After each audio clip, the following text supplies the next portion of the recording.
yellow fever, any fever, red fever. Ẹ ká sùn. Fòtó. Ẹ gbé mo dá yín tó báyìí.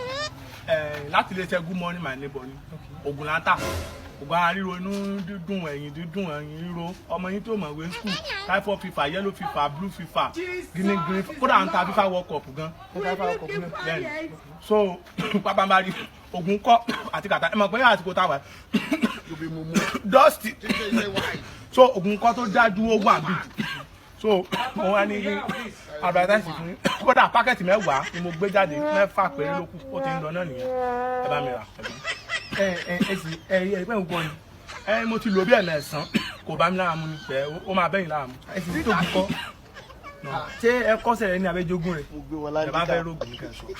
wàhálà mo àgbà mi kí mo rí lọ́sẹ̀ tó yọ kò lọ abẹ́gbà àti mọ̀ bóyá olówó mi ó ní kọfẹ́ o abẹ́nikẹ́ ìrògùn ẹ̀ ń ṣe rádáadáa ẹ máa fa yára yín ṣe jáde play.